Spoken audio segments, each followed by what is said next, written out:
Gracias, Roberto. Bueno, don Eduardo ha tenido que oír hasta las opiniones nuestras, porque llegó bien temprano, pero él es un afiliado ya a este programa cada vez que lo hemos necesitado para sus orientaciones, que son muy sólidas desde el punto de vista legal, lo tenemos disponible, ¿no es así, don Mario? Así mismo, saludos ciudadanos, ¿cómo está Buen usted? día, un placer estar con ustedes aquí. Yo estaba leyendo las declaraciones del expresidente Hipólito Mejía de que el ingeniero Miguel Vargas Maldonado es su enemigo por siempre. Sí. Aparte de todos los epítetos, traidores, que sé yo cuánto.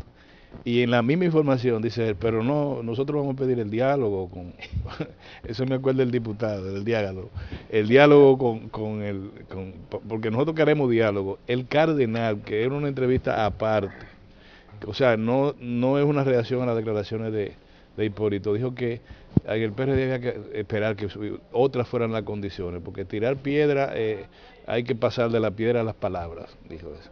Pero también quería ponerte también como tarea, no que penosamente tengo que volver al escenario del 27 de enero. Esas declaraciones indican el por qué ahí no se produjo una matanza, porque si tú dices que tú eres tu enemigo por siempre, y como esa gente estaba rompiendo sillas, y como Babado Torres dijo que estaba limpiando el escenario a tiro limpio para que entrara don Hipólito, yo digo que fue la providencia que evitó ahí una desgracia. Ahora me doy cuenta lo terrible que fue aquel escenario, más de lo que la gente se imagina.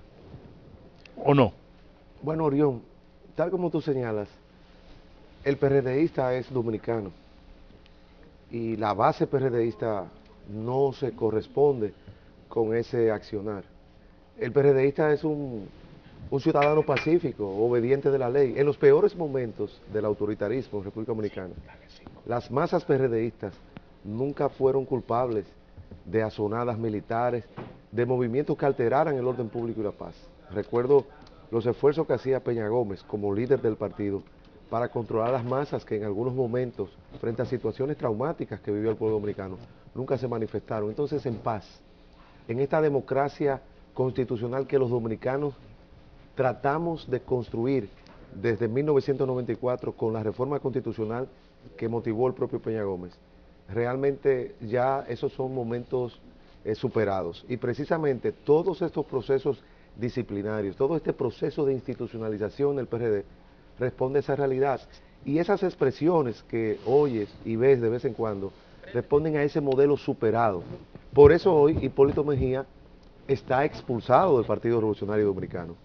Por eso Andrés Bautista hoy está expulsado del Partido Revolucionario Dominicano en unos procesos disciplinarios que hasta la fecha han pasado el test de la legalidad y de la constitucionalidad en una jurisdicción que, aunque le duela a muchos, es la alta corte en materia electoral, porque ahora se usa mucho invalidar los poderes jurisdiccionales sobre la base de que supuestamente responden a un determinado poder, que responden a Leonel Fernández. Entonces, eso ya es una realidad superada. Lo que está haciendo el partido ahora es, primero, recuperar el local que terminó la semana pasada, el viernes, el Tribunal Superior Electoral de dictar la sentencia ya motivada, tomar posesión del mismo, cuantificar los daños, reconstruir el mismo y pasar inmediatamente a hacer lo que hay que hacer, que es convocar los organismos del partido, porque esto no se va a solucionar con diálogos de aposento, esto se va a solucionar por la vía institucional del partido, es decir, por la mayoría democrática expresada a través de los canales institucionales internos y mediante el respeto a la Constitución, las leyes y las decisiones de nuestras altas cortes. Ese modelo de diálogo responde a un modelo de una democracia o dicta blanda, pero nosotros vivimos en una democracia constitucional, aunque le duela a muchos. Estos no son momentos de redentorismo, ni momentos de nosotros llamar a un diálogo, ni a tomar las armas, no. Este es el momento de respetar la institucionalidad. Y eso es lo que se va a dar en el PRD. ¿Para qué? Para que el PRD pueda ser vocero de la oposición. El comité ejecutivo tendrá que reunirse en Puerto Rico. Porque si se reúnen aquí, dijo el sector delirante de don Hipólito, donde quiera la van a perseguir. El mismo escenario va a estar Babado, el mismo escenario van a estar los que rompen silla. Reúnanse en Puerto Rico. ¿Tú piensas que el Estado Dominicano, que la Policía Nacional, que las autoridades del Ministerio Público pueden permitir que una banda de delincuentes tenga bajo zozobra un partido? Eso es. Es decir, tú entiendes que nosotros tenemos que resolver esto a balazo limpio, de que no hay manera de que los organismos del partido puedan reunirse pacíficamente, porque yo estaba en el Comité Ejecutivo Nacional y yo lo que vi fue a más de 1.800 PRDistas desarmados, pacíficos y felices. Felices porque por vez primera se les convocaba para toma de decisiones políticas fundamentales. Y precisamente eso es lo que no se quiere. Eso fue el día del asalto. Porque lo que se quiere es que la gerontocracia, los generales sin tropas, sigan decidiendo en el PRD. Y ya eso se acabó, porque el PRD ni es Miguel Vargas, ni soy yo. El PRD es todos y cada uno de los dirigentes y de los militantes, que en Jánico, que en Río San Juan, que en Puerto Plata, que en Samaná, que en Atomayor, están luchando para que este partido logre alcaldes, regidores, diputados y senadores en 2016, única vez en la historia bajo esta constitución que el mismo día se eligen todas las autoridades selectivas. El mismo día. Y eso es lo que el PRD está buscando. Entonces, no se lleven ustedes llevar de eso que ustedes ven, de esos llamados al diálogo, porque esto se va a resolver por la vía democrática, porque el PRD es un partido institucional, como lo demostró Miguel Vargas al pactar esta reforma que prohibió la reelección presidencial, porque gran parte de los problemas que tenemos es porque el PRD traicionó su legado, el legado de Peña Gómez, el legado de Juan Bosch, el principio de alternabilidad, y tuvimos que pactar con Leonel Fernández en ese pacto que mucha gente odia, desprecia, pero que por ese pacto Danilo Medina no se puede reelegir, ni se puede reelegir nadie que sea elegido bajo la Constitución de 2010. Yo me siento orgulloso de haber contribuido a ese pacto, y creo que es uno de los grandes aportes de Miguel Vargas, el mejor activo que tiene el Partido Revolucionario Dominicano ahora. ¿Sabes por qué? Porque ni Guzmán, ni Salvador, ni Jacobo, nadie se hizo cargo del partido. Todo el mundo solamente pensaba en la posición de candidato y todo el mundo se olvidaba del partido. Miguel Vargas se tiró el partido en 2004, cuando la gente brincaba cerca y se rompía la pierna para no saludar a un PRDista por lo bajo porcentaje que bajó el PRD. Miguel Vargas se tiró encima de este partido y frente a muchas corrientes que le hicieron la vida imposible a los candidatos en el 2010, Miguel Vargas logró mantener el partido un 47%. Y cuando yo oigo a algunos sociólogos decir que nosotros vamos hacia una dictadura constitucional, modelo del partido hegemónico, partido único, yo me río. Un partido de oposición que en los peores momentos se mantiene en 47%. Sí. En una campaña que, como bien ha dicho Miguel Vargas, hubo uso de los recursos del Estado porque necesitamos una ley de partidos políticos y de garantía electoral para que haya igualdad de oportunidades. Porque cualquiera que se encarame ahí puede hacer uso impune de los recursos del Estado para la continuidad en el poder. Entonces, no me digan ustedes a mí que si el partido se encamina por el sendero institucional, ¿cuál es? Convención democrática para elegir las autoridades internas, porque no se van a elegir con un dedo, como se eligieron diputados como Hugo Tolentino, como Tirso Mejía en el pasado. No, vamos a hacerlo mediante convenciones democráticas. Y luego entonces vamos a establecer, mediante la carnetización, como este carnet, del cual me siento orgulloso, porque desde 1982 es el primer carnet que se nos da, con su código de barra. Con su eso lo tiraron al suelo y lo machacaron. Eso es lo que le da nacimiento a un PRD. Sí, eso lo tiraron al suelo. Entonces eso. Cuando vaya a la convención, déjalo guardado en tu casa. No, te digo una cosa. Que si te agarran una de esas gente con ese carnet, te digo una cosa. Un babado de eso. No, es que ya eso ya acabó, pasó. porque la sociedad vio lo que uno decía. La gente pensaba que uno estaba como politizado o apasionado, ¿no? Pero la gente lo vio y vio una sociedad que ya no responde a esos patrones. Yo quisiera dar un testimonio porque es necesario. Mire, poca gente creyó en la actualización de todo el sistema institucional dominicano como usted en el momento en que se planteó aquella ley. En la reforma constitucional. De eso estoy hablando. Entonces, muchos creyeron que esto era tan solo un salto puramente formal de leyes nuevas, instituciones nuevas que se iban a instaurar y que iban, por tanto, a dar la imagen de modernidad al Estado. Y usted advirtió con tiempo, no ahora. Miren, eso va a significar una nueva vida, una nueva forma. Eso va a reconducir lo que es la práctica tradicional de la política, de los entes sociales, etcétera. Y por lo que usted está diciendo, eso es lo que se está dando, Y te voy a decir Y algo. más rápido que lo que nosotros esperábamos. Fíjate las decisiones del Tribunal Superior Electoral en el caso del PRD. Han sido 6.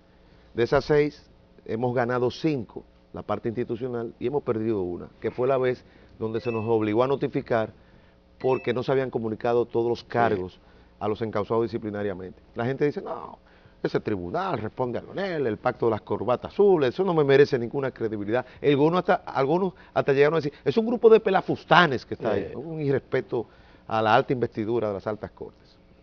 Sin embargo, hace unas semanas, Amable Aristi Castro, junto con Consuelo Despradel y otros dirigentes del Partido Reformista, obtuvieron una sentencia de ganancia causa donde se decía que se le había expulsado del partido en violación a su debido proceso. ¿Por qué se pronuncian así? Porque ya en el caso de Miguel Vargas, en junio del año pasado, habían dicho lo mismo. No se puede expulsar sumariamente a ningún dirigente ni militante, hay que hacerle un juicio con la garantía del debido proceso. Eso se llama hacer patria, eso se llama hacer constitución, eso se llama hacer Estado de Derecho, porque tenemos que abandonar esa cultura de que vamos a lograr las cosas a la fuerza y en irrespeto a lo que son nuestras instituciones. Y eso se debe, como tú señalas, a esa reforma constitucional, que Miguel Vargas fue el interlocutor natural de Leonel Fernández para propulsar una reforma que tú sabes bien, que incluso recibió la oposición de parte del PRD y de parte del Partido de la Liberación Dominicana, que no comprendieron lo que era ese proceso histórico en ese momento determinado. Y aquí estuve yo varias veces con ustedes en paneles discutiendo ese tema. Eduardo, tú eres una de las personas dirigentes del PRD que goza de mayor estima, incluso en la acera de enfrente, dentro del mismo grupo de don Hipólito Mejía, se te tiene a ti como una persona de mucho respeto. Y en el país también, o sea, el país, con una labor encomiable, como jurista, como académico, como político, ahora en este nuevo e importante rol. El país está en este momento con un tema que luce delicado, que es la vocación, dicen algunos, hacia un partido único en el país. Eso es lo que dicen, como que se está fomentando el unipartidismo con su secuela antidemocrática y en contra de la Constitución de la República. Mientras que otros hablan de que lo que hay de por medio es una gran descomposición en las fuerzas políticas de oposición del país, entre las cuales destaca el Partido Revolucionario Dominicano, y eso le ha dado mayor cancha, mayor espacio al PLD, que desde el poder y con un objetivo encaminado, con toda una estrategia dirigida a darse un proyecto a largo plazo desde el poder, bueno, está avanzando en esa dirección. Pero en el interín tenemos un caso jurídico, político interesante, que a mí me gustaría conocer tu versión, que es la del expresidente Leonel Fernández y todo lo que se está dando en torno al presidente Leonel Fernández. Esa iniciativa encabezada por Guillermo Moreno por un lado, y ahora Participación Ciudadana, que la anuncia también de sometimiento a la justicia por la alegada violación en el caso de Participación Ciudadana, al déficit fiscal en el país, y en el otro caso a la Fundación Global Economía y Desarrollo. ¿Cómo ves tú ese proceso en el marco de lo que deberá ser el fortalecimiento de la partidocracia en la República Dominicana, a la que todos apelamos? Mira, muy interesante tu pregunta. De entrada hay que decir algo. Una democracia, un Estado de Derecho, tiene que ser necesariamente una democracia de partidos fuertes. Porque si no lo es, esa democracia se convierte en una democracia plebiscitaria, conducida por un Führer, un jefe, un líder mesiánico. Y una de las cosas que caracteriza a la República Dominicana y a su sistema político, en contraste con otras naciones de la región, es que nosotros tenemos un sistema político que se ha estructurado como sistema bipartidista, donde los partidos convocan con intensidad la atención de sus militantes y simpatizantes. Y ese es el caso del Partido de la Liberación Dominicana y ese es el caso del Partido Revolucionario Dominicano, que vienen del mismo tronco genético. Así es. Porque ambos fueron fundados por el profesor Juan Bosch, uno como un partido multiclasista, atrápalo todo, de Frente Popular, y otro como un partido que, aunque Bosch decía, yo no soy leninista, sino marxista, en el fondo él era leninista porque organizó un partido de cuadros, como lo es el PLD. Y entonces mucha gente dice, bueno, frente a este desorden, prefiero esto. Lo que pasa es que aquella estructura, que es una estructura más abierta, tiene unos retos que, como bien dice Gedeón Santos, uno de los grandes ideólogos e intelectuales que tiene el Partido de la Liberación Dominicana, implica un reto ahora, pasar del viejo PLD al nuevo PLD, porque se ha ampliado con los famosos movimientos externos que se han creado en los últimos 12 años y que ya piden una incorporación en lo que es la estructura orgánica del PLD. Y ahora es su congreso que están organizando, es un proceso de reflexión parecido al que Miguel Vargas sugirió hace 6 meses de una consulta a nivel de la base para un proceso crítico y de reconstrucción. Yo creo que ahora viene, digamos, un proceso de reflexión y de reorganización, fortalecimiento. El PLD, lógicamente, va a tener que, con una constitución que prohíbe la reelección, que acoger a 2 líderes, Leonel Fernández, que es su presidente, y Danilo Medina, que va a pasar a ser expresidente, lo ha reiterado. Me voy, se lo dijo al embajador César Medina, me voy para mi casa en 3 años y medio. Entonces, a mí me parece que el PLD va a consolidar un proceso de circulación de las élites, independientemente de que Leonel Fernández pueda optar o no como precandidato. Circulación de las élites. Dentro del partido. ¿Por qué? Porque todos se sienten con méritos más que suficientes. Un partido que ha gobernado 12 años, que tiene toda una estructura, una burocracia, hay más que méritos suficientes. Entonces hay alguna gente que ha apostado en una estrategia de póker de espanto a anular liderazgos. En su momento se criticó a Miguel Vargas porque no anuló el liderazgo de Hipólito. Y Miguel Vargas dijo, pues ven acá, esto no se trata de cerrarle el paso a nadie. Aquí lo importante es prohibir la reelección presidencial. Le abrió la puerta a Hipólito, le abrió la puerta a Leonel Fernández. Tiene todo el derecho de aspirar y el pueblo dominicano de votar o no por Leonel Fernández. Es decir, ha habido, digamos, esa estrategia. Aquí no hay chance para un partido minoritario. Aquí, parece que no, ¿eh? Aquí no hay chance. Aquí sí es cierto, como dice José Cabrera, que es, a mi modo de ver, una de las personas que más saben mercadeo político y de encuestas, que hay un tercer partido, que es ese tercio de la mayoría silente de que hablaba Richard Nixon, que es el que decide las elecciones. Ese fue el que dijo, no vamos a votar por este candidato del PRD. Queremos un cambio, pero no vamos a votar por ese tercio decide. Pero ese tercio no lo va a desaparecer nadie. Y en la medida en que haya formaciones partidarias como el PLD y el PRD que puedan captar ese voto, nosotros vamos a un sistema bipartidista, y es bueno. Lógicamente, un sistema bipartidista hay consenso, y la gente se pone guapa. Por eso los partidos se parecen mucho, pero de eso se trata. Claro. Porque ¿qué diferencia hay entre el Partido Demócrata y el Partido Republicano? Hay diferencia de enfoque en cuanto a las políticas sociales, en cuanto a la política exterior, pero en el fondo están de acuerdo sobre el mantenimiento del sistema, y eso, el PLD y el PRD están de acuerdo que este sistema constitucional hay que mantenerlo, que hay que consolidarlo, que tenemos que tener poder judicial independiente, que tenemos que luchar contra la inseguridad ciudadana, que necesitamos políticas sociales para erradicar la pobreza. En eso estamos de acuerdo.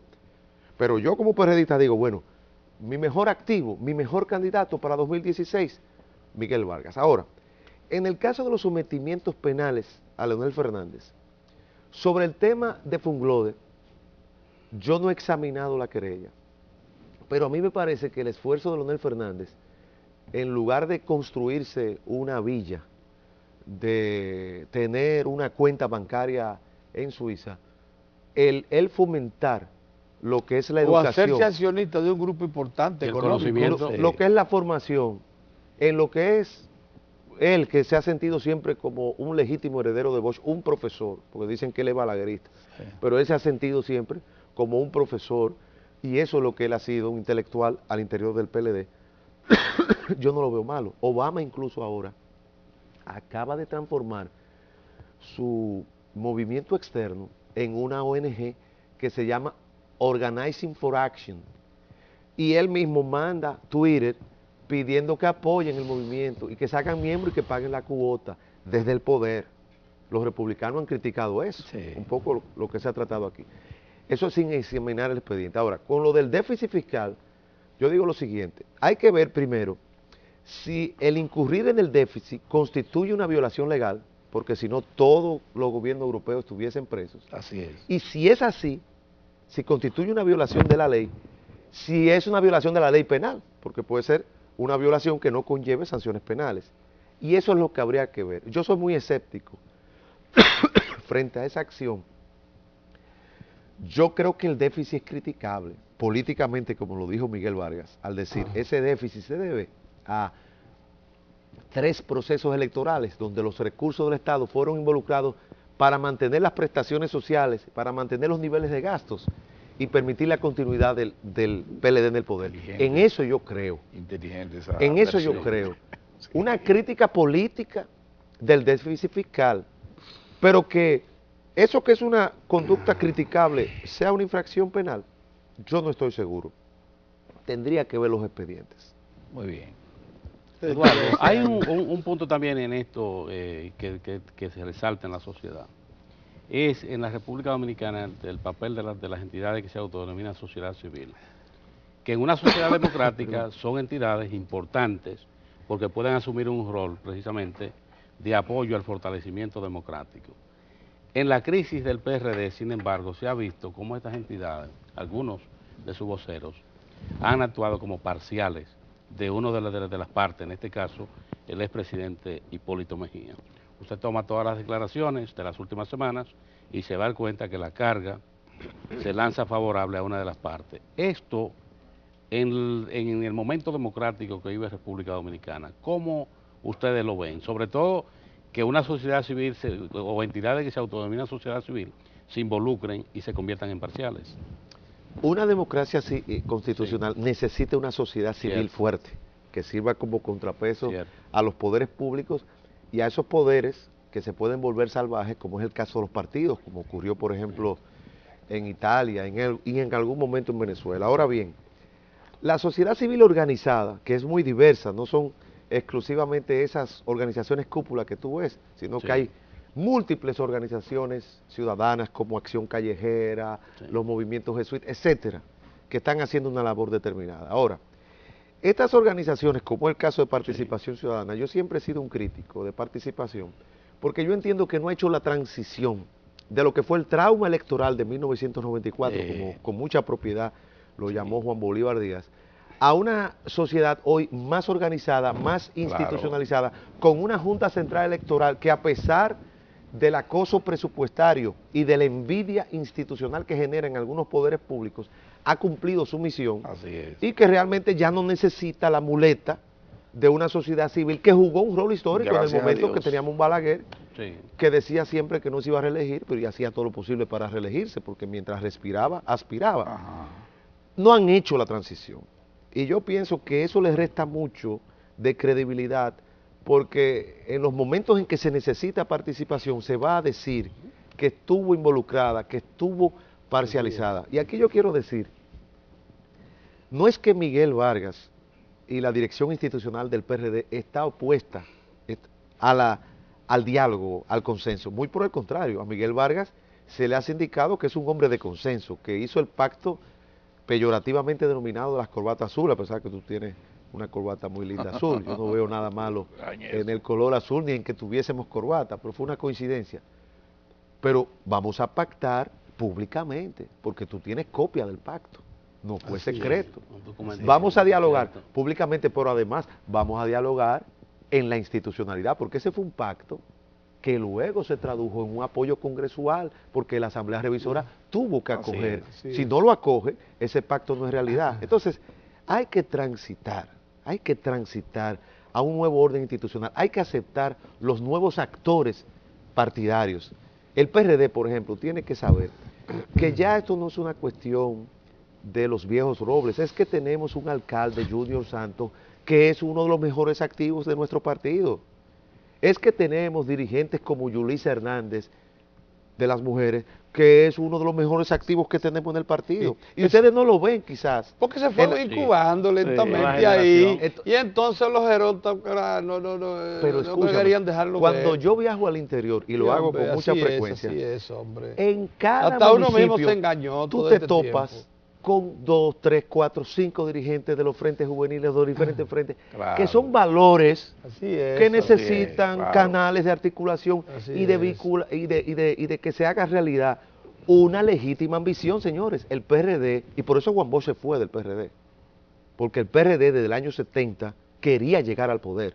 Y Juan Bosch no estaba convencido, estaba desencantado a partir del golpe de Estado. Y el PRD se articula como maquinaria electoral. Sí. Nosotros nunca hemos dicho que las elecciones son mataderos. Y en el 2016, nosotros, contrario a lo que dicen, que aquí hay una dictadura constitucional, nosotros no creemos eso. Nosotros creemos que aquí hay un Congreso con una participación minoritaria del PRD que pudo haber sido mejor si no se hubiese saboteado las buenas candidaturas, porque aquí hubo un dirigente que dijo, hoy gracias a Dios expulsado, que los candidatos del PRD en el 2010 no servían ni para alcalde pedáneo. Vaya, Es decir, ¿cómo tú puedes pretender que pueda una organización partidaria fortalecerse en su rol de Así oposición? es. Bien, muchas gracias, Eduardo. Qué buena intervención. Y yo quería decir algo. sí. Hoy que nuestro Papa Benedicto XVI ha dado una muestra de humildad, ¿Y será de cierto eso? Hay sabiduría. que Sí, confirmarlo. no está confirmado. Hubo una rueda de prensa y yo tengo el texto oficial No me digas. de la renuncia, que está acogida por el canon 332 del No, pero hay Código que Canónico. preguntarle a...